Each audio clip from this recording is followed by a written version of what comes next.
같이 묵상 기도 드리심으로 주일오전 예배를 주님의 이름으로 시작하겠습니다.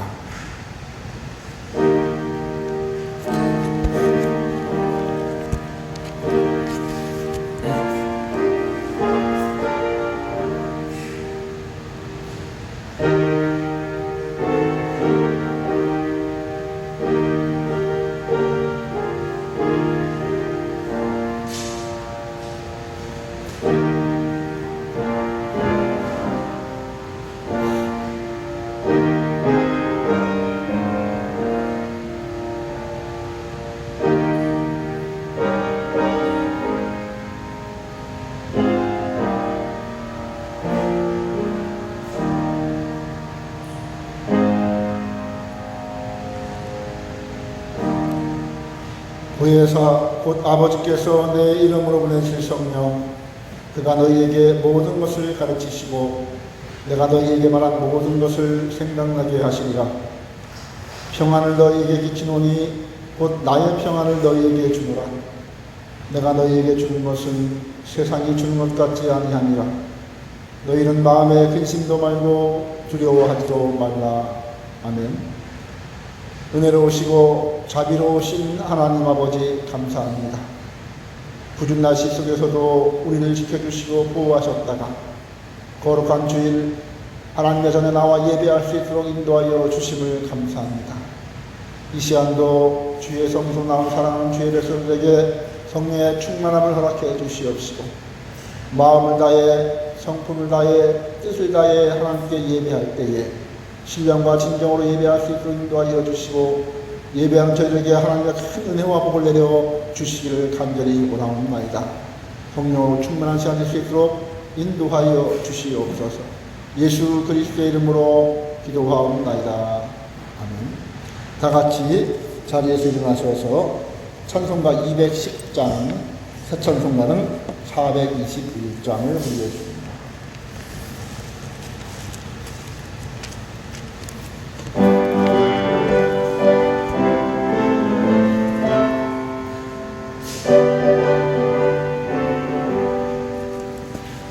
내게 사함받고서 예수를 안지 나의 모든 것 다 변했네. 지금 나의 가는 길 천국길이요 주의 피로 내 죄를 씻었네. 나의 모든 것 변하고 그 피로 구속받았네. 하나님은 나의 내게 정죄하옵네. 주님 밝은 빛에서 어둠에 치고 나의 모든 것 다 변했네. 지금 내가 주 앞에 온전케 되는 주의 공로를 의지하니세. 나의 모든 것 변하고 그 피로 받았네. 하나님은 나의 구원되시오니 내게 정죄함없겠네. 내게 성령이 마법을 주신 사람 나의 맘에 가득 채우며 모든 공포 내게서 물리 주시니 내가 항상 주 안에 있도다. 나의 모든 것 변하고 그 피로 구속받았네. 하나님은 나의 구원되시오니 내게 정죄함없겠네. 아멘. 교동문 31번, 새 찬송가 61번, 시편 149편을 교독하겠습니다.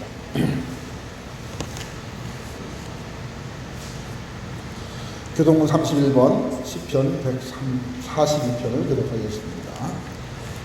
내가 소리내어 여호와께 부르짖으며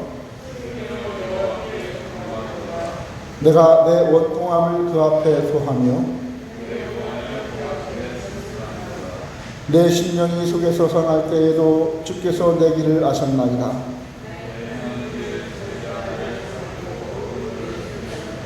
내 우편을 살펴보소서. 나를 앙자도 없고 피난처도 없고. 여호와여, 내가 주께 부르짖어 말하기를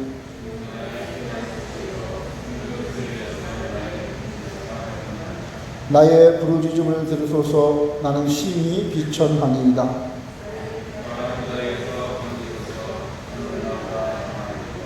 내 영혼을 옥에서 이끌어내사 주의 이름을 감사케 하소서. 아멘. 사도신경으로 우리의 신앙을 하나님께 고백하겠습니다.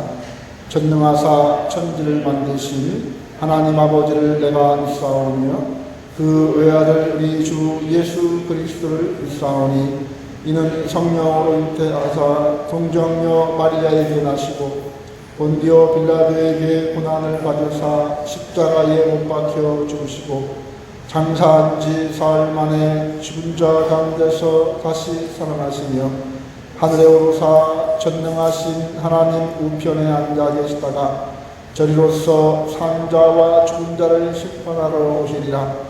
성령을 믿사오며 거룩한 공예와 성도가 서로 교통하는 것과 죄를 사하여 주시는 것과 몸이 다시 사는 것과 영원히 사는 것을 믿사옵나이다. 아멘. 다 같이 자리에 앉으셔서 찬송가 101장, 새찬송가는 80장입니다.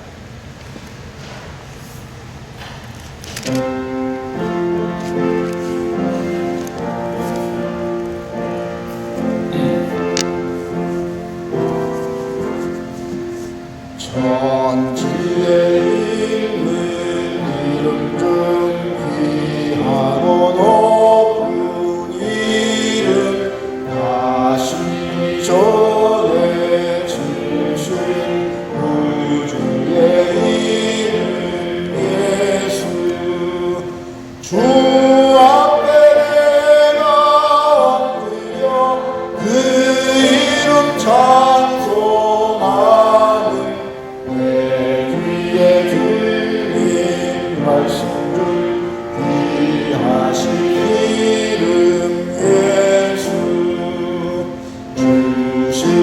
십자가에 달릴 때 영배에 쓰인 대로 저 유대인의 왕이요 곧 우리 왕이시라. 주 앞에 내가 엎드려 그 이름 찬송하는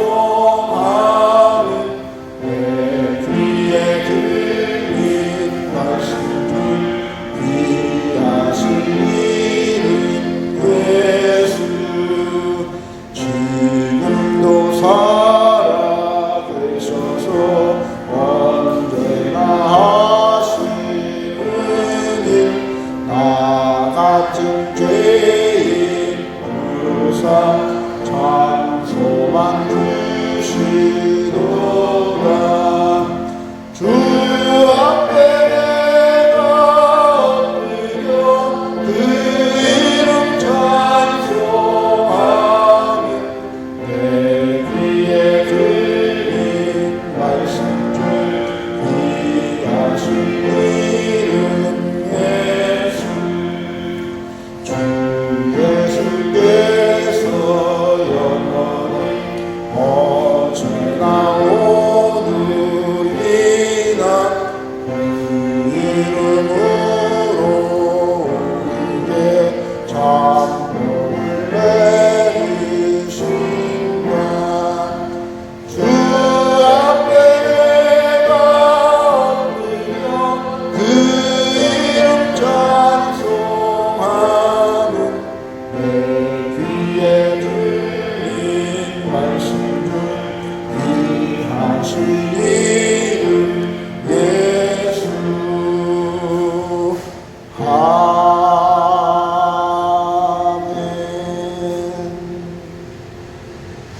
우리 시간 다 같이 참여의 기도를 드리겠습니다.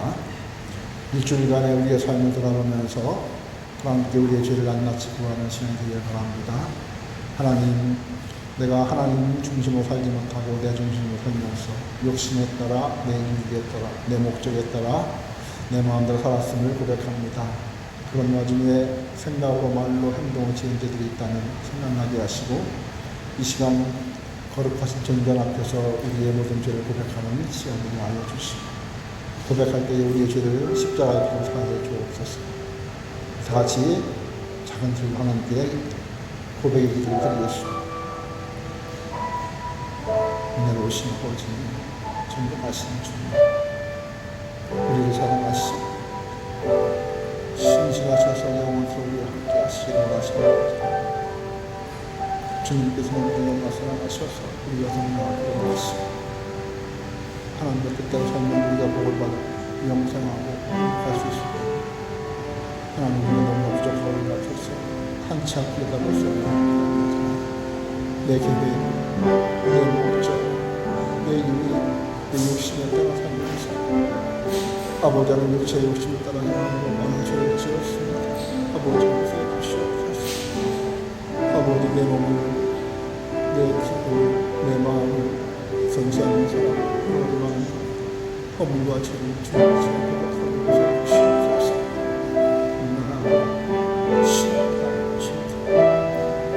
나는 원망하고 미워하며 아버지 하나님 하나 되지 못하고 불의되어 용서하지 못하고 미워하며 아버지 하나님 다른 사람을 안아주지 못하고 미워하지 못하고 아버지 하나님 십자가의 사랑을 사랑하는 주님 시간을 세우시고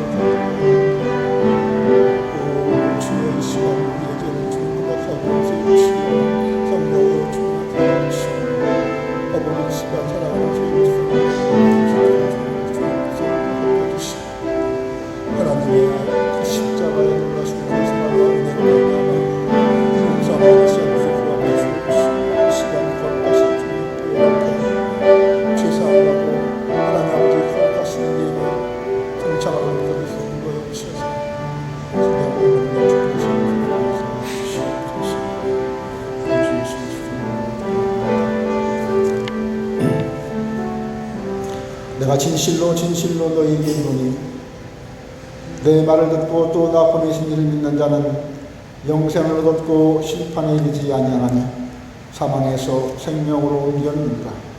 그러므로 이제 그리스도 예수 안에 있는 자에게는 결코 정죄함이 없느니라. 아멘. 허물과 죄로 죽었던 우리를 살리시고 하나님의 자녀로 삼아 주셔서 품에 안아 주셔서 일주일간의 우리의 삶을 돌아보시고 인도하여 주셨다가 오늘도 거룩한 주인 주님 앞에 나와 예배할 수 있도록 인도하여 주심을 참으로 감사합니다. 하나님, 이 시간 우리가 주 앞에 예배하기 전에 먼저 우리의 죄를 고백했나이다. 하나님 아버지, 우리의 죄를 고백했사오니 십자가의 피로 용서하여 주시기를 간절히 원합니다. 하나님 아버지, 우리는 살면서 하나님의 뜻대로 살기를 원하고 하나님의 마음에 합한 자로 살기를 원하지만 그러나 육신이 약하여 넘어지고 쓰러지고 저빠질 때가 너무나 많이 있습니다. 내 욕심에 이끌려서 내 유익을 따라 살아갈 때가 얼마나 많은지 알 수가 없으며 나를 보호하기 위해서 내 기분을 만족하기 위해서 내 욕구를 충족시키기 위해서 많은 사람들에게 얼마나 많은 상처를 주었는지도 알 수가 없습니다. 하나님 아버지, 주의 뜻대로 살지 못하고 하나 되는 삶을 살지 못하며 분리되었고 용서하는 삶이 아니라 미워하는 삶을 살았고 아버지 하나님, 다른 사람을 위로해 주지 못하고 위로받기를 원하는 삶을 살았습니다. 하나님 아버지, 십자가 예수님께서 우리를 사랑하시고 위로하시고 우리를 보호하시고 돌봐주시고 우리의 죄를 사하시기 위해서 몸버려 피 흘려 죽으셨는데 우리는 주의 자녀로 주의 제자로 살아가면서도 그렇게 살지 못하고 내 유익을 쫓아 살았던 것을 이 시간 생각하며 고백하오니 아버지, 우리의 죄를 용서하여 주시고 주님의 그 넓은 사랑을 깨달아 알 수 있도록 도와주시며 하나님의 사랑이 내 마음에 부은 바 되어서 이제는 우리도 예수님처럼 바울처럼 살아갈 수 있는 믿음의 사람들이 다 되어줄 수 있도록 아버지 하나님이여 축복하여 주시옵소서. 성령께서 강권적으로 역사해 주셔야만 우리는 그렇게 할 수 있음을 고백하오니 부족한 우리를 불쌍히 여기시고 긍휼히 여겨주셔서 하나님의 성령으로 우리를 잡아주시고 붙잡아주시고 안위하시고 인도하여 주시기를 간절히 원합니다. 하나님 아버지, 이 시간 성령으로 충만케 하여 주시옵소서. 은혜로 충만케 하여 주시옵소서.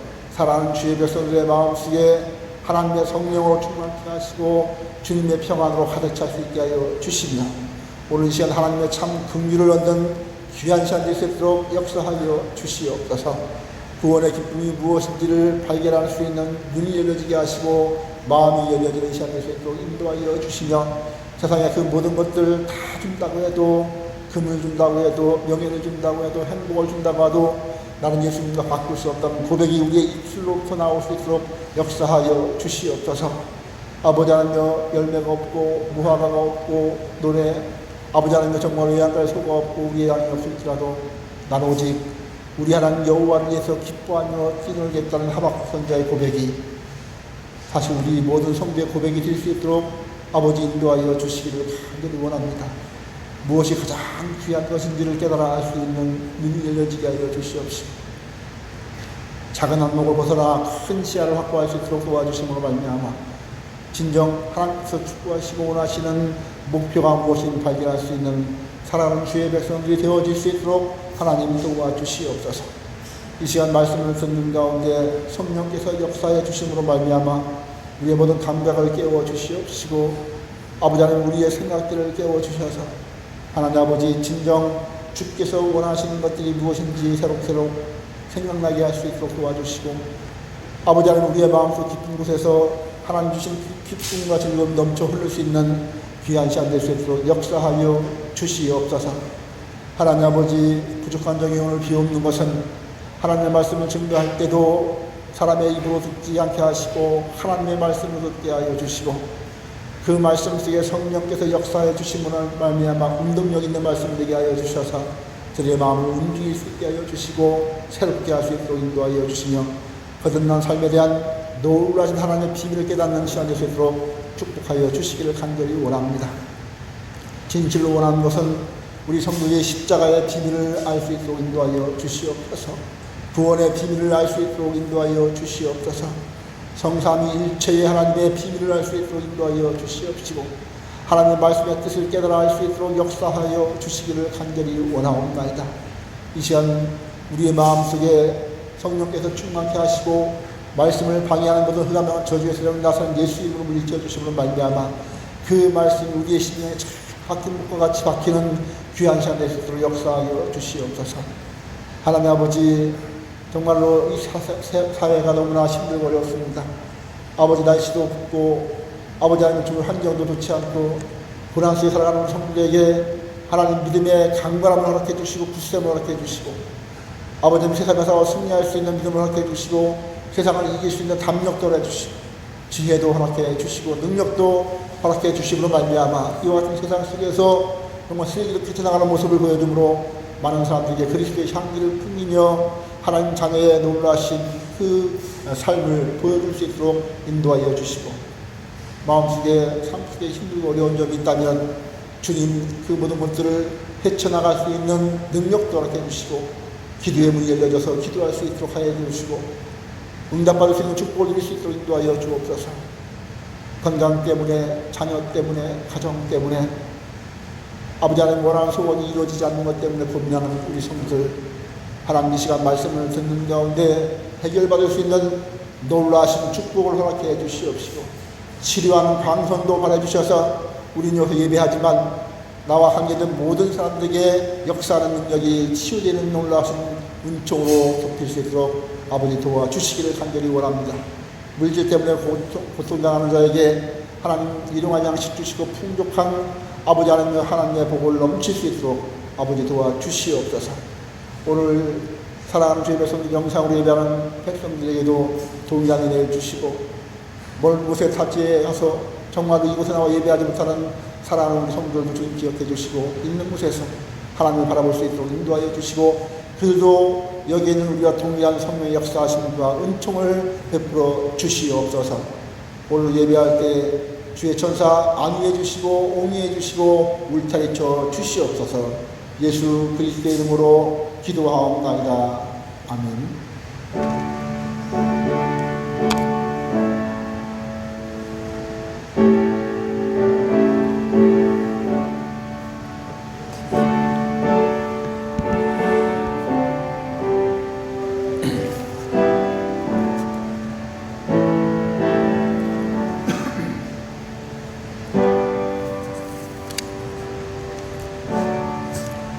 하나님 말씀 갈라디아서 6장 14절부터 18절까지 보겠습니다. 신약성경 309쪽입니다. 신약성경 309쪽 갈라디아서 6장 14절부터 18절 제가 여러분에게 봉독해 올리겠습니다. 그러나 내게는 우리 주 예수 그리스도의 십자가 외에 결코 자랑할 것이 없으니 그리스도로 말미암아 세상이 나를 대하여 십자가에 못 박히고 내가 또한 세상을 대하여 그러함이라. 할례나 무할례가 아무것도 아니오되 오직 새로 지으심을 받은 자뿐이니라. 무릇 이 규례를 행하는 자에게와 하나님의 이스라엘에게 평강과 긍휼이 있을지어다. 이후로는 누구든지 나를 괴롭게 말라. 내가 내 몸에 예수의 흔적을 가졌노라. 형제들아, 우리 주 예수 그리스도의 은혜가 너희 심령에 있을지어다. 아멘. 찬송가 348장, 새 찬송가 213장 보시면서 드린 헌금을 감단으로 봉헌하도록 하겠습니다.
하나님께 귀한 예물을 올려드립니다. 10의 1조 하나님께 드렸습니다. 10의 1조 하나님께 올려드렸습니다. 선교헌금 하나님께 드립니다.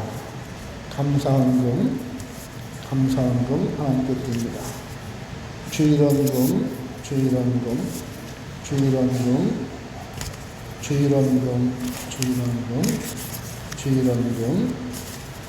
드렸습니다. 기도하겠습니다. 하나님 감사합니다. 오늘도 살아가는 주의 귀한 백성들이 하나님께로 올라올 때에 하나님께 정성껏 구별해서 우리의 모든 것 드립니다. 먼저 우리의 몸을 드렸습니다. 시간도 드렸습니다. 우리의 마음도 드렸습니다. 우리 시간 특별히 저희가 구별해서 하나님께 귀한 예물도 올려드립니다. 이 예물 향기로운 제물로 훈양해 주시옵소서. 10의 1조를 드렸습니다. 하나님 아버지, 나에게 주신 모든 것들이 다 하나님의 것임을 신앙 고백하는 마음으로 드렸사오니 이 예물을 받으시고 전부를 받아주셔서 하나님 아버지, 내 모든 삶을 주님께서 통째로 주장해 주심으로 말미암아 하나님 더 많은 것을 드릴 수 있는 믿음의 성도가 될 수 있도록 도와주시고 하나님 아버지, 더 많은 것을 드릴 수 있는 확장의 복을 주시며 수고한 대로 먹을 수 있는 황충을 제거하는 복도 허락해 주시기를 간절히 원합니다. 많은 사람에게 10의 1조를 하여 하나님께 복을 받나 증명할 수 있는 귀한 주의 백성이 될 수 있도록 역사하여 주시옵소서. 선교 예물을 올려드립니다. 영원 사랑하는 마음을 그 마음속에 갖게 하여 주시옵시고 아버지 예물이 쓰인 곳에 생명의 역사가 나타날 수 있도록 하나님 도와주시며 아버지 하나님 정말 비를 잃은 많은 사람들에게 구원의 빛이 되는 귀한 예물 될 수 있도록 축복하여 주시옵소서. 감사 예물 드렸습니다. 하나님 날마다 우리의 삶 속에 여러 가지 많은 일들이 닥칠 때에 아버지 행하는 모든 일마다 감사가 넘치게 하여 주시고 만나는 모든 일마다 감사가 넘칠 수 있도록 인도하여 주시고 상황에 따라서 원망하거나 불평하지 않게 하시고 감사를 선택할 수 있는 아름다운 믿음의 삶을 살아갈 수 있도록 역사해 주시옵소서. 주일 예물 드렸습니다. 믿음의 길을 잘 걸어갈 수 있도록 도와주시고 주님께서 인도하실 때 함께 동행할 수 있도록 도와주시며 일용할 양식 끊어지지 않게 하시고 먹고 사는 문제 걱정이 없도록 주님께서 좌우로 인도하여 주심으로 날마다 주님의 선물 가운데 살아갈 수 있도록 역사하여 주시옵소서. 오늘도 하나님의 귀한 말씀을 듣습니다. 성령께서 역사해 주셔서 말씀이 새로워지게 하여 주시고 깨달아지게 하여 주시옵소서. 예수 그리스도의 이름으로 기도하옵나이다. 아멘. 오늘 이제 설교를 하게 되면 그동안 우리가 몇 달에 걸쳐서 했던 그 갈라디아서 강해가 마무리 지켜집니다. 오늘이 이제 갈라디아서 강해의 마지막 날입니다. 사도 바울은 갈라디아서에서 율법과 은혜에 대해서 이야기를 하면서 비교하면서 유대주의자들의 그 율법의 잘못된 것들이 무엇인지 하나님께서 진짜 원하신 것이 무엇인지를 이 갈라디아서를 통해서 말씀해 주셨는데 굉장히 어려운 본문이지만 그냥 여러분들이 이 갈라디아서 내용을 잘 들었다면 그렇구나, 우리가 살아야 되는 것은 율법이 아니구나, 행위가 아니구나, 무엇을 하려고 하는 것이 아니라 하나님의 은혜로 사는 것이구나, 십자가의 은혜로 사는 것이구나 라는 것을 깨달아게 되었을 것입니다. 그래서 갈라디아서는 율법이 무엇이냐, 행함이 무엇이냐, 할례가 무엇이냐 계속 반문하면서 그들의 잘못된 것을 지적하시고 결국은 마지막에 와서 우리가 십자가를 자랑해야 될 이유가 무엇인지를 이야기하면서 그리스도의 삶은 십자가의 삶이라는 것을 다시 한번 말씀을 하고 있는 것을 볼 수 있습니다. 그러면서 오늘 본문에 보게 되면 바울은 나는 십자가 외에는 결코 자랑할 것이 없다라고 이렇게 이야기를 하고 있습니다. 여러분, 우리가 왜 십자가를 자랑해야 됩니까? 지난주에도 우리가 말씀드렸지만 오늘 본문을 통해서 그 하나하나 자세히 살펴보면서 우리가 십자가를 자랑해야 될 이유에 대해서 한번 살펴보도록 하겠습니다. 제가 지난주에도 잠깐 말씀드렸지만 사람들이 무엇을 자랑하는가, 그것을 보게 되면 그 사람의 삶이라든가 그 다음에 인격이라든가 이런 것을 우리가 좀 알아볼 수가 있습니다. 사람이라면 그 누구라도 다 자기 나름대로의 자랑거리가 다 있을 것입니다. 이 세상 누구라서 자랑거리가 없겠습니까? 사람마다 모양은 달라도 한두 가지 또는 몇 가지씩의 자랑거리가 있을 것입니다. 자, 그렇다면 다시 한번 질문을 드리면 여러분들은 무엇을 자랑거리로 삼고 살아오셨습니까? 한번 내가 이야기하는 것을 되새기면서 나는 내 이야기를 할 때 무엇을 주로 말하는가, 나는 무엇을 주로 자랑하는가, 한번 이걸 한번 살펴보시기 바랍니다. 다른 사람이 나의 이것만은 정말 좀 알아봐 주었으면 하는 바라는 것들이 무엇인지를 여러분 생각을 해보시기 바랍니다. 오늘 본문의 사도 바울은 자기에게 자랑거리가 딱 하나 있는데 바로 십자가라고 이야기합니다. 지난주에 내가 사도 바울에 대한 이야기를 했죠. 얼마나 자랑거리가 아닌 사람 많은 사람입니까? 우리와 비교되지 않을 정도로 어마어마한 자랑거리가 있지만 그 모든 것은 다 배설물로 여기고 나는 오직 십자가만 자랑하겠다라고 이렇게 고백을 한 것입니다. 여러분 14절을 보십시오. 그러나 내게는 우리 주 예수 그리스도의 십자가 외에는 결코 자랑할 것이 없느니라. 여러분, 왜 사도 바울이 이런 고백을 했을까요? 왜 그랬을까요? 그래서 바로 사도 바울이 이 십자가에 의해서 삶이 완전히 바뀐 그런 사람이었기 때문입니다. 다메섹 도상에서 만난 그 예수 그리스도를 통해서 인생의 전환점, 인생의 터닝 포인트를 경험했던 사람이기 때문에 그렇습니다. 그러므로 예수 그리스도를 영접해서 정말 우리의 삶이 신앙의 삶으로 전환된 우리들도 사도와 같은 이런 고백을 할 수 있어야 될 것입니다. 내가 예수 그리스도의 십자가 외에는 결코 자랑할 것이 없다. 나는 남은 평생 정말 오직 십자가만을 자랑하고 살겠다. 이런 고백을 하는 성도가 되어야 할 것입니다. 오늘 사도 바울은 그리스도인들이 십자가를 자랑하게 된 이유를 세 가지를 오늘 본문에서 이야기를 하고 있습니다. 먼저 바울은 이 십자가만이 나를 이 세상의 속박에서, 이 세상에서 나를 올가매는 그 쇠사슬에서 나를 자유롭게 할 수 있기 때문이다라고 말합니다. 14절을 다시 한번 제가 읽어보겠습니다. 그러나 내게는 우리 주 예수 그리스도의 십자가 외에 결코 자랑할 것이 없으니 그리스도로 말미암아 세상이 나를 대하여 십자가에 못 박히고 내가 또한 세상을 대하여 그러합니다. 바로 오늘 자기는 이 세상과 결별했다라고 선포를 하고 있습니다. 즉 이 세상의 잘못된 시스템, 사단이 가져온 잘못된 구조, 그리고 사단이 준 이 잘못된 이 세상과 완전히 결별했다라고 이렇게 선포하고 있는 것을 볼 수가 있습니다.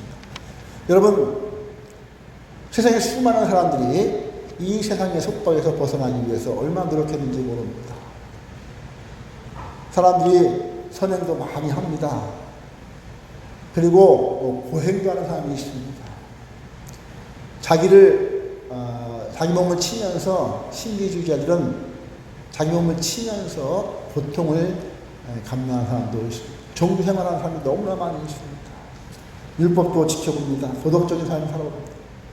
여러분, 사도 바울도 이 모든 걸 다 해보았습니다. 사도 바울처럼 율법을 철저히 지키려고 했던 사람이 어디 있겠습니까? 다 해봤지만 아무 소용이 없었습니다. 근데 어느 날 그 다메섹 도상에서 만난 그 예수 그리스도, 그 예수 그리스도를 만난 이후에 그는 십자가의 의미를 깨닫고 이렇게 고백합니다. 내가 그렇게 힘들게 노력해도 끊어버리지 못했던 그 세상의 속박, 그 세상의 쇠사슬, 그것을 십자가로 말미암아 완벽하게 끊어버렸다. 이렇게 고백하고 있는 것을 볼 수 있습니다. 여러분, 우리는 정말 십자가의 의미를 알아야 됩니다. 십자가에 대한 정보가 아니라 그 십자가가 무엇인지를 알아야 돼요. 십자가가 나에게 어떤 의미인지를 분명히 좀 깨달아 알 수가 있어야 될 것입니다. 여러분, 십자가가 무엇입니까? 십자가는 이 세상이 헛되다는 것을 우리에게 잘 알려주고 있습니다.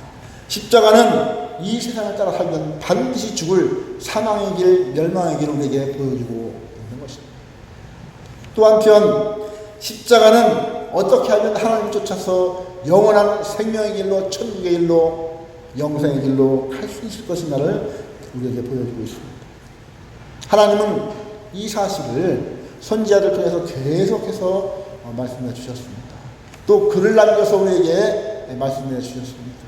그런데 이 모든 것으로 되지 않자 하나님께서 직접 이 땅에 오셔서 자기 몸을 십자가에 내어주고 십자가에서 피 흘리고 몸버리면서 정말로 이 우리의 노력으로 되지 않는 그 세상의 쇠사슬을 직접 친히 끊으셨다라고 말씀해주고 있는 것입니다. 그러면 누구든지 이 십자가의 의미를 깨닫고 마음을 열고 예수 그리스도를 영접하고 십자가를 내 마음에 받아들이게 되면 이 세상의 잘못된 시스템, 이 세상의 잘못된 구조, 사단의 그 잘못된 길로 들어서지 않을 수 있다라고 오늘 성경 우리에게 말씀해주고 있는 것입니다. 여러분, 이것이 정말 오늘 본문의 중요한 메시지입니다. 그럼 우리 여러분, 이것을 깨달은 사람이 무엇을 더 자랑하겠습니까? 성경에서는 배설물이라고 표현했지만 원어로 보게 되면 똥이라는 말입니다.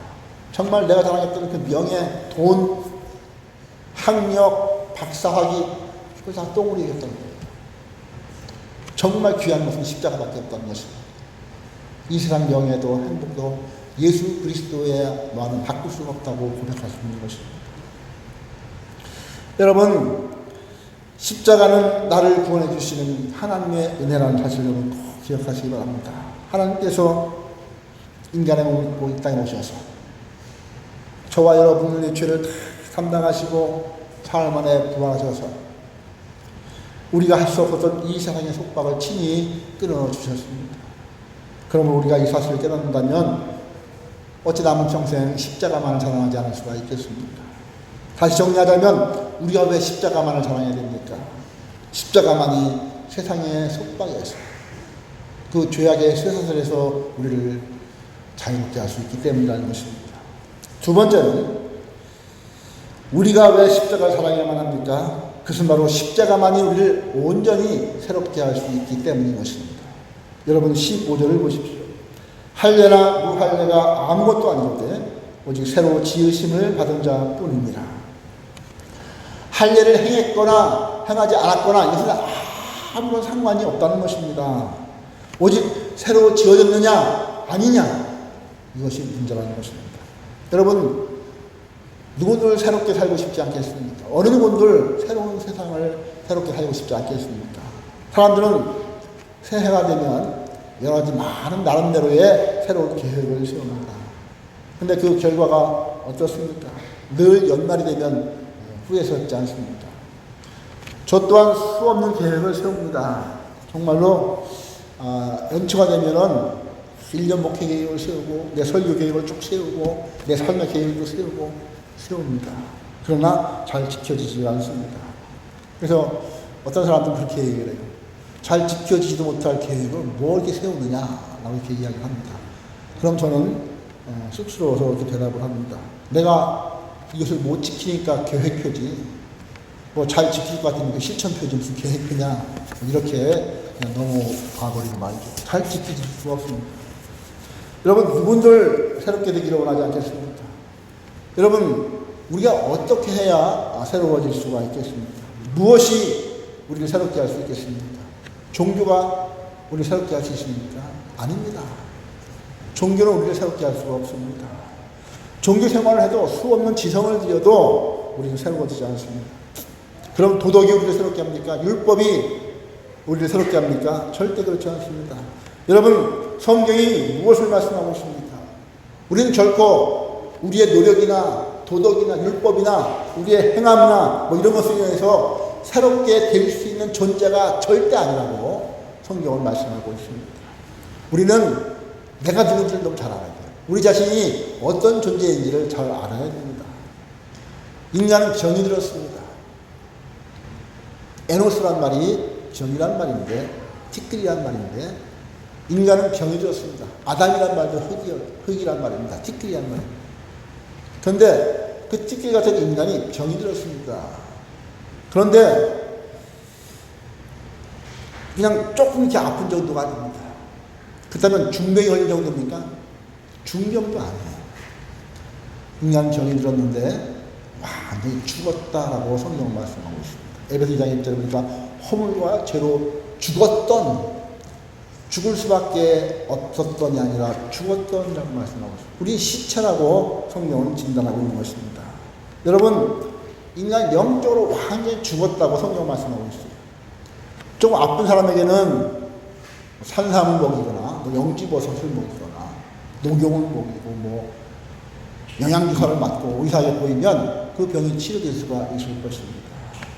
그러나 죽은 사람에게는 그것이 무슨 소용이 있습니까? 산삼이 무슨 소용이 있고 영지버섯이 무슨 소용이 있겠습니까? 여러분 우리는 이것을 깨달아야 됩니다. 우리가 왜 새로워지지 않습니까? 왜 이렇게 많은 노력을 하고 많은 선행을 하려고 하고 많은 종교 생활을 하고 율법을 지키려고 애를 쓰는데도 왜 새 사람이 되지 않겠습니까? 그 이유는 단 하나, 우리가 병든 것이 아니라 치료될 수 있는 가능성이 있는 병이 든 것이 아니라 완전히 죽었기 때문에 새롭게 될 수가 없는 것입니다. 그러면 우리에게 필요한 것은 약간의 치료가 아닙니다. 우리에게 필요한 것은 여러분 죽은 자에게 필요한 것은 약이 아닙니다. 무엇이 필요합니까? 단순한 치료가 아니라 죽은 자에게 필요한 것은 새로운 생명이 필요한 것입니다. 새로운 생명이 우리에게 주어져야만 하는 것이죠. 그래서 그 생명이 우리에게 주어지면 다시 살아나는 것이 우리에게 필요한 것입니다. 여러분 이것이 바로 니고데모의 고민이었습니다. 니고데모는 그 당시에 유명한 성경학자였고 교수였습니다. 그는 율법을 다 지켰습니다. 나무 아래에서 기도하는 것을 예수님이 보셨다고 말씀하고 있죠. 열심히 신앙생활하는 사람입니다. 종교생활 열심히 하는 사람이었습니다. 그리고 새롭게 되기 위해서 평생을 고민하며 살아왔던 그런 사람이었지만 잘 되지 않았습니다. 그러다 어느 날 예수님이라는 사람이 아주 신통하다는 그런 소문을 듣게 되었습니다. 그런데 자기는 성경학자잖아요. 교수잖아요. 체면이 있지 어떻게 낮에 예수님을 찾아오겠습니까? 밤에 몰래 예수님을 슬쩍 찾아갑니다. 그러면서 예수님을 떠봅니다. 예수님을 칭찬합니다. 내가 보니까 당신은 참으로 선지자였다. 당신은 정말 선지자군요. 라고 이렇게 이야기합니다. 그런데 예수님은 그 니고데모에게 다짜고짜 뭐라고 말합니까? 거듭나야 된다. 라고 이렇게 아주 단도직입적으로 말씀하고 있습니다. 사람이 거듭나지 않으면 하나님 나라를 볼 수가 없느니라. 단순한 치유의 문제가 아니라 새로 태어나야 한다는 것입니다. 니고데모 너에게는 병을 치료하는 것이 아니라 네가 새로 태어나야 되기 때문에 거듭남에 대해서 예수님 말씀하시는 것입니다. 여러분, 예수님은요 니고데모가 찾아온 이유를 아주 정확하게 알고 계셨던 것입니다. 그 마음의 고민을 이미 읽으신 것입니다. 니고데모야, 내가 내 노력으로 내가 율법을 지킴으로 종교생활을 함으로 정말로 새로워지려고 노력하느냐? 근데 안 돼서 실패해서 고민하느냐? 그런 것은 되지 않는다. 너는 새로 태어나야 된다. 새롭게 태어나기 위해서, 새로워지기 위해서 한 가지 방법밖에 없는데 거듭나야 된다.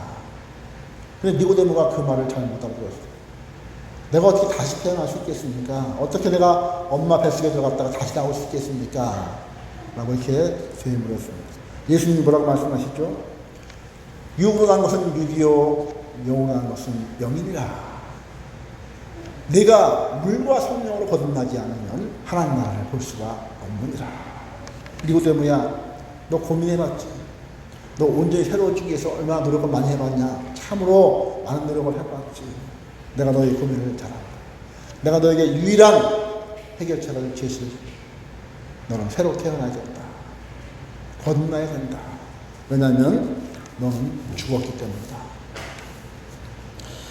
여러분, 무엇이 우리를 거듭날 수 있다고 말씀하십니까? 물과 성령으로 거듭나야 된다고 말씀하고 있습니다. 니고데모는 그 말씀의 의미를 깨닫지 못합니다. 그래서 예수님께서 아주 알기 쉽게 설명해 준 것이 요한복음 3장 14절 15절입니다. 모세가 광야에서 뱀을 든 것 같이 인자도 들려야 하리니 이는 저를 믿는 자마다 멸망치 않고 영생을 얻게 하려 하십니다. 민수기에 보면 이스라엘에서 이제 광야를 지나다가 하나님 원망하기 시작합니다. 하나님께서 이 백성을 깨우치기 위해서 불뱀을 보내서 그들을 다 물게 하셨습니다. 불뱀은 독사를 의미하는 것이죠. 사람들이 죽어갑니다. 그 모습을 본 모세가 하나님께 중보기도를 하기 시작합니다. 하나님, 이 백성들 여기서 다 죽게 하실 것입니까? 하나님, 제발 긍휼을 좀 베풀어 주십시오. 용서해 주십시오. 그때 하나님께서 그들을 고칠 수 있는 한 가지 방법을 알려주십니다. 모세야, 너는 구리로 노뱀을, 그 불뱀과 똑같은 노뱀을 만들어서 큰 장대에 끼워서 높이 달아 메워라. 사람들이 와서 그리고 외쳐라. 누구든지 와서 이 노뱀을 쳐다보면 살 것이다 라고 외쳐라. 모세가 이제 외치기 시작합니다. 사람들이여, 나오시오. 이 노뱀을 바라보면 할 것입니다. 장막에서 안 나온 사람들에게는 사람을 보내가지고 장막에 보내서 나와서 저 노뱀을 쳐다보면 할 것이다 막 외칩니다. 여러분, 어떤 일이 일어났습니까? 그 중에 어떤 사람들은 믿기거나 믿지 않거나 상관없이 그 노뱀을 쳐다봅니다. 쳐다보는 그 순간 그들은 독이 싹 빠져나가고 다시 살게 되었습니다. 그런데 어떤 사람들은 아예 믿지 않았습니까? 뭐라고 말합니까? 야, 드디어 모세가 미쳤구나. 모세가 치매가 왔는가 보다. 여러분, 우리도 사실 이런 상황에서 그렇게 이야기한다면 똑같이 얘기할 것입니다. 아니, 지금 독이 퍼져가 죽겠는데 독을 빨아내든지 뭘 해야 되지, 그래, 그걸 쳐다본다고 사람이? 이건 상식적으로 말이 되지 않았습니다. 그러니까 모세의 말을 믿지 않았습니다. 아니, 의사에게 보내든지 약초를 바르든지 어떻게 해야지 노병 간다고 사냐? 좀 미쳤구나. 어떤 사람은 돌을 던졌다고 합니다. 여러분, 모세의 이 말을 듣고 믿어지거나 믿어지지 않거나 이 말이 중요합니다. 쳐다보기만 하면, 안 믿어져도 쳐다보기만 하면 살았습니다. 그것이 성경 말씀입니다.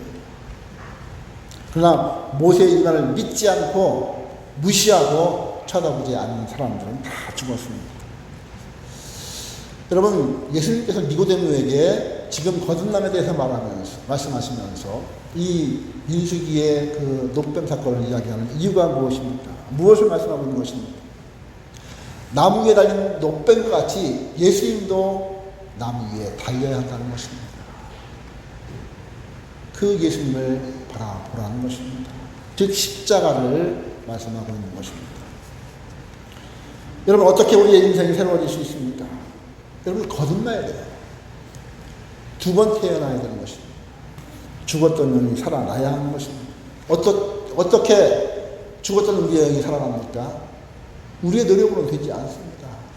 어떻게 죽은 자가 노력할 수 있겠고 우리가 노력한다고 죽은 영이 살아날 수 있겠습니까? 성경 공부로 안 됩니다. 헌금을 아무리 많이 드려도 안 됩니다. 금식기도 해도 안 되는 거예요. 사도 바울은 오직 십자가로만 가능하다고 말하고 있습니다.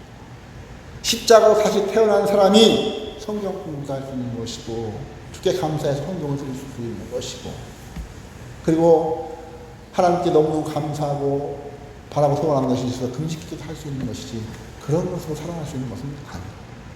십자가만이 우리를 살릴 수가 있다고 말씀하고 있는 것입니다. 요한복음 3장 14절 16절 이어서 뭐라고 말씀합니까? 모세가 광야에서 뱀을 든 것 같이 인자도 들려야 하리니 이는 그를 믿는 자마다 영생을 얻게 하려 하십니다. 하나님이 세상을 이처럼 사랑하사 독생자를 주셨으니 이는 저를 믿는 자마다 멸망치 않고 영생을 얻게 하려 하십니다. 여러분, 우리가 왜 십자가만 사랑해야 됩니까? 세상의 모든 종교는 딱 한 가지로 정리할 수 있습니다. 그것이 무엇이냐면 자기 노력이에요. 자기의입니다. 모든 종교를 공부해 보시기 바랍니다. 그 공통점은 딱 한 가지입니다.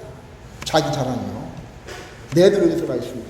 그리고 노력의 결과는 자기 교만이요. 자기 자랑인 것입니다. 그러나 성경은 말씀합니다. 우리의 노력으로는 영혼이 다시 태어날 수 없다. 온전히 새로워질 수 없다. 그래서 하나님께서는 우리의 노력으로는 결코 할 수 없는 한 가지 방법을 마련하셨습니다. 그것이 바로 하나님께서 인간의 몸을 입고 이 땅에 오셔서 우리 대신 십자가에 달려 죽으시는 것이었습니다. 그래서 우리의 죄값을 다 갚으시는 것이었습니다. 그리고 하나님은 우리에게 딱 한 가지만을 요구하셨습니다. 그것이 무엇이죠? 무조건 믿기만 하라. 내가 너희 하나님 것을 믿기만 하라.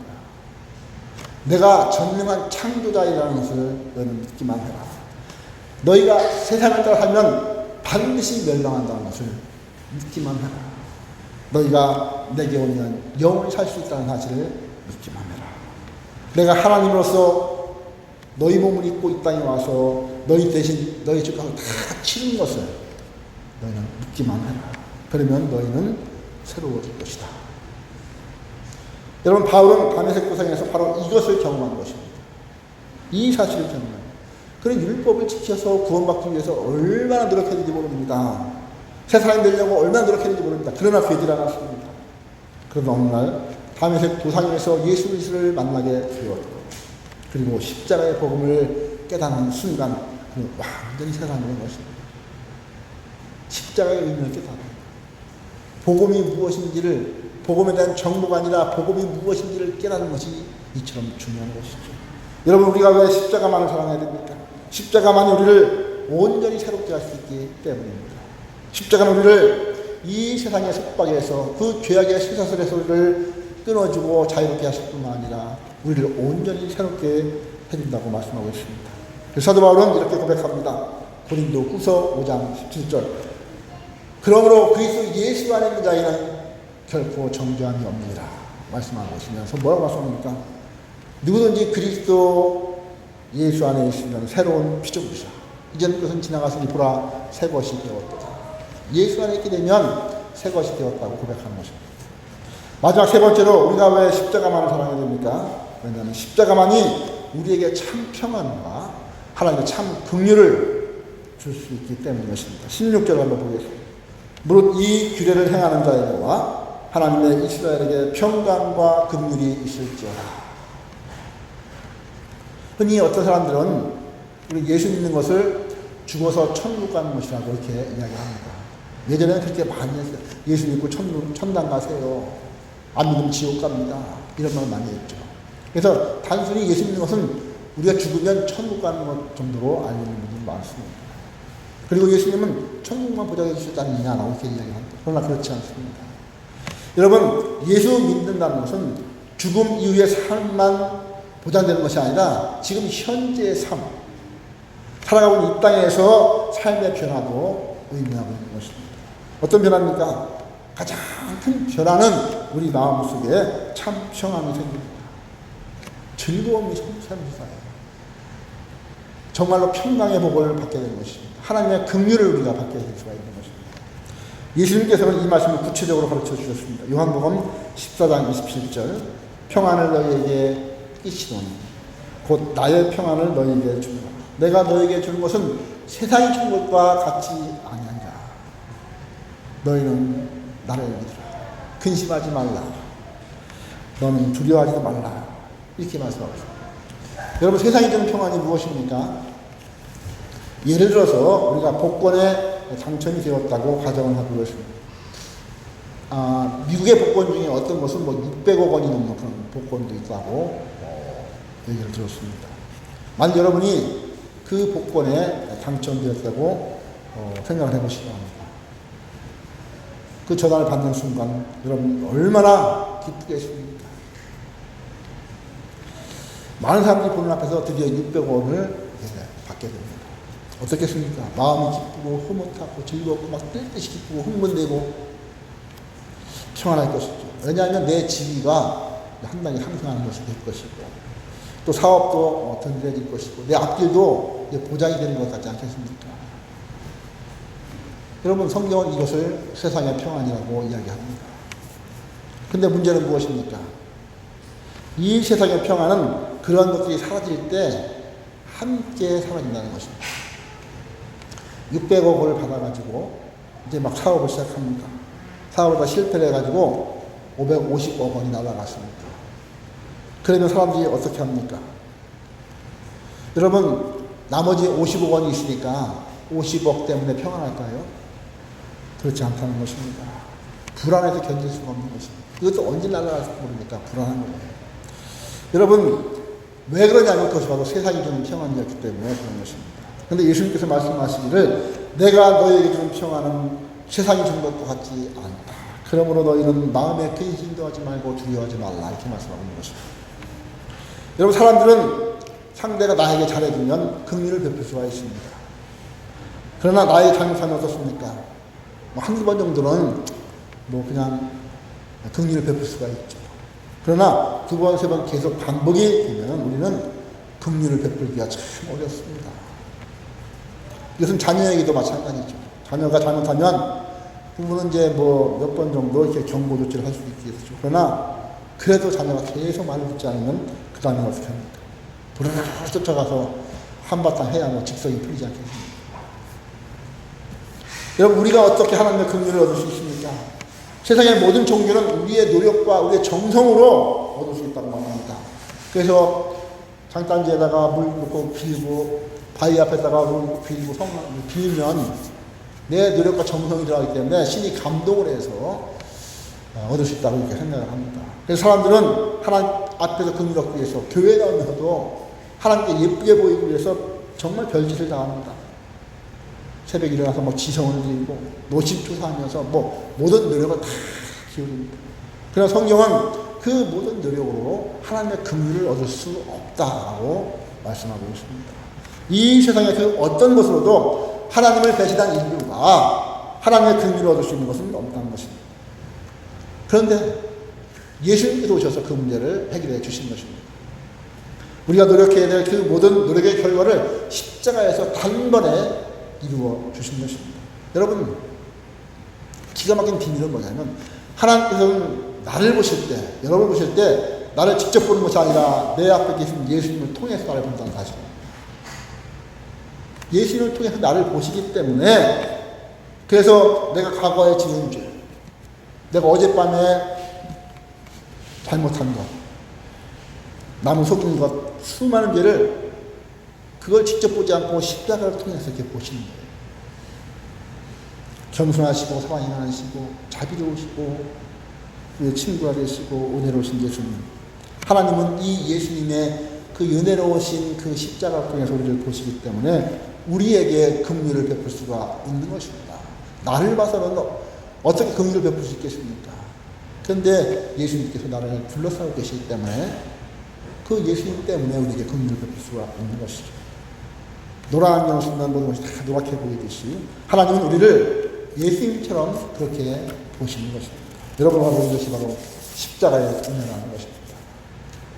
안 믿는 사람들은 이해가 되지 않겠죠. 그러나 이것이 진리라는 것입니다. 성경이 말씀하는 것입니다. 사도 바울은 이것을 깨달았기 때문에 이렇게 고백합니다. 여러분 오늘 본문 앞에 있는 13절 앞에서부터 보겠습니다. 할례받은 저희라도 스스로 율법은 지키지 않고 너희로 할례받게 하려는 것은 너희로 육체로 자랑하려 함이니라 라고 지지난주에 우리가 율법에 대해서 말씀했는데 14절 오늘 들어오면서 그러나 라고 시작합니다. 그러나 여러분 이 그러나라는 단어가 너무나 중요합니다. 여러분 갈라디아 전체에서 이 그러나라는 단어가 참 많이 나옵니다. 율법과 은혜를 비교하면서 그러나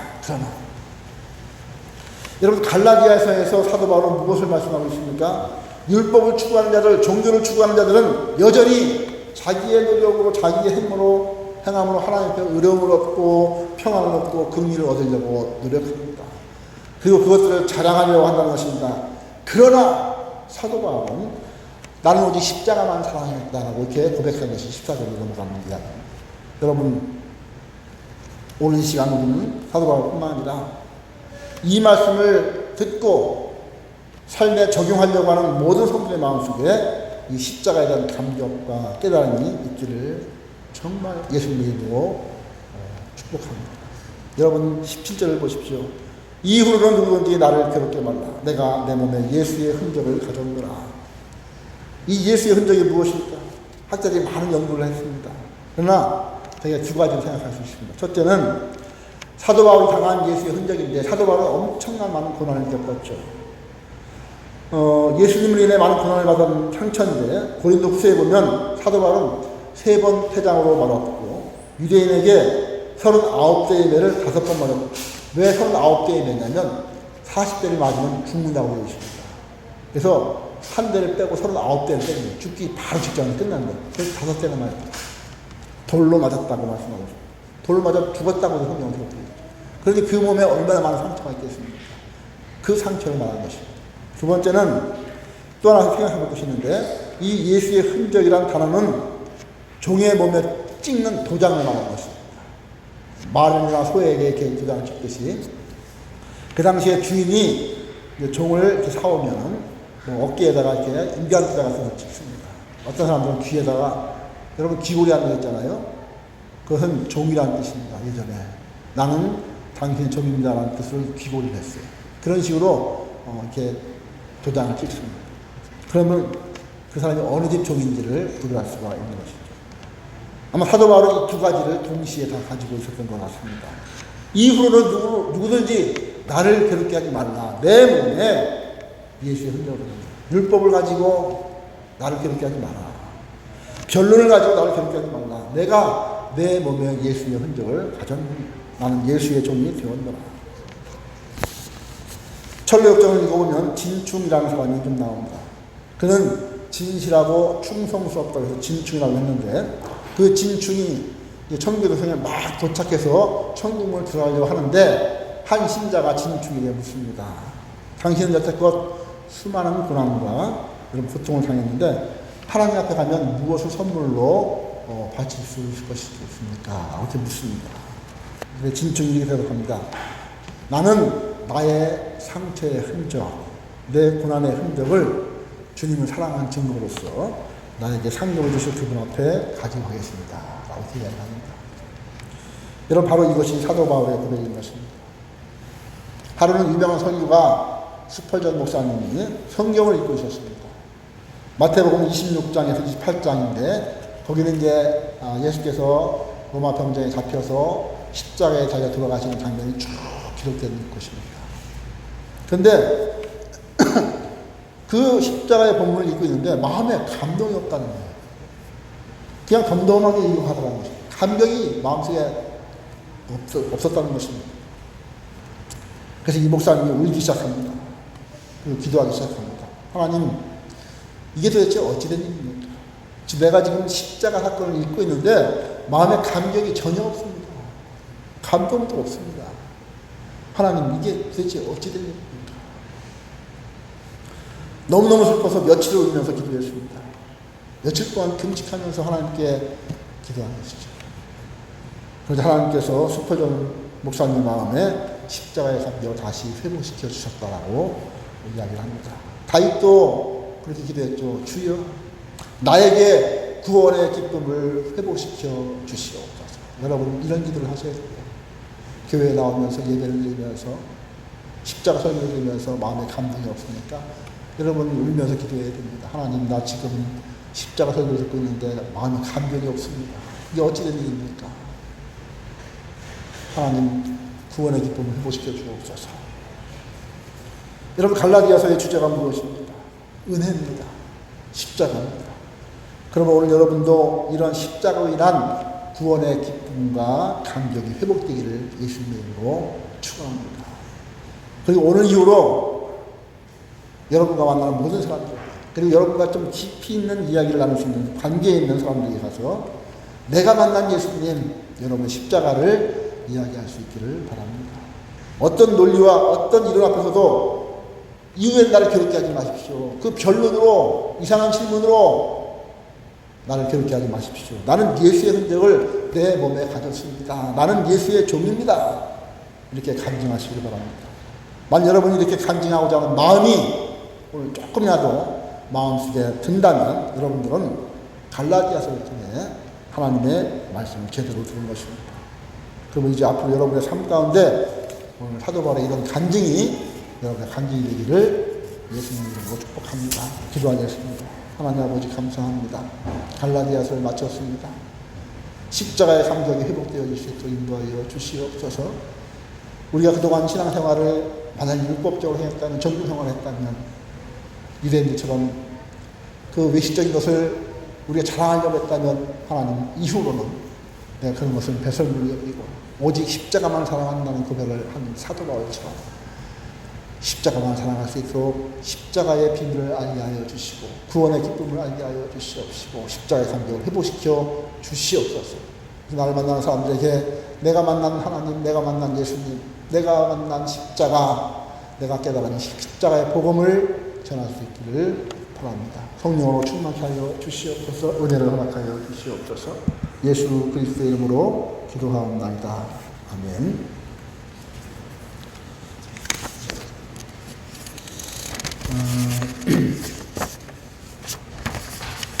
광고 말씀드리겠습니다. 코로나 때문에 이제 우리가 계속 식사를 하지 못하는데, 아마 이제 그 정부에서 교회에서 식사하는 것을 아마 이제 허락하는 것 같습니다. 근데 이제 우리가 조심스러워서 지금 못하고 있는데, 여러분들이 이제 좀 상의를 하셔서, 그 식사 예절도 이제 어떻게 하냐면은 그냥 다다다다 붙어서 이제 하는 것이 아니라 조금씩 떨어져 앉아서, 그리고 이제 차는 우리는 이렇게 하고 있죠. 이제 개별적으로 이렇게 다뤄서 이렇게 먹고 이런 것들은 괜찮을 것 같습니다. 그래서 한번 이따 사모님하고 상의하셔서 다음 주부터라도, 아니 다다음 주부터라도 시간 되면 이제 같이 교회에서 식사할 수 있는 방법을 한번 모색해 보도록 하겠습니다. 여러분 한번 생각을 해보시기 바랍니다. 좌우 살펴보시면서 서로 인사하시기 바랍니다. 주님의 이름으로 사랑합니다. 네, 주님의 이름으로 축복합니다. 다 같이 자리에서 일어나셔서 찬송가 6장, 새 찬송가 2장 부르시고 축도하는 예배를 마치도록 하겠습니다.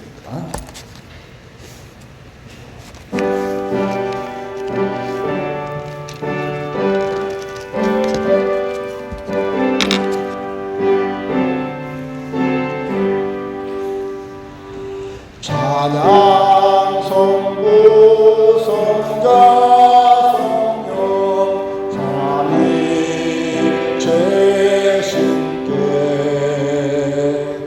영생으로 하기까지 영광을 돌리세 영광을 돌리세.